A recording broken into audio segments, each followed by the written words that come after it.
Right, so it is challenge time, and the application I want you to create, you can go to Predict Temperature with Cricut to Google and go down and click on this link that says www.almanac.com, and it will basically give you this page where it says you can predict the temperature with Cricut chirps. So we're going to create an application that will basically take this formula here. You can choose to do it either on degree Fahrenheit or degree Celsius. And then it says to convert Cricut chirps to degrees Celsius, count the number of Cricut chirps in 25 seconds, divided by 3, and then add 4 to get the temperature in degrees Celsius. So the application that we've got should look like this.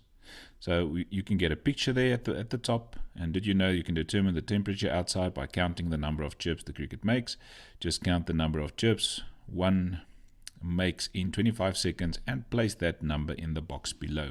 So if we just take the one there, we can take 12 and click on calculate. It will give you the value. So the number of chirps in 25 seconds, if it's 48 like the one they're giving us here, you should be able to calculate 20 degrees Celsius. Little spelling mistake there. Right, so this is basically the app that I want you to develop. By just taking this formula, the user must give you the number of chirps and you must calculate to get to 20 degrees Celsius if you type in 48.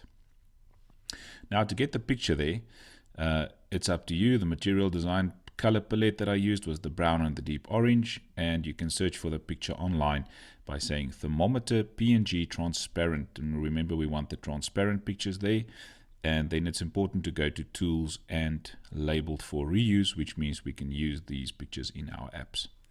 Okay, so basically what I want you to do is to go and create the following app and see if you can replicate what I've done in this app.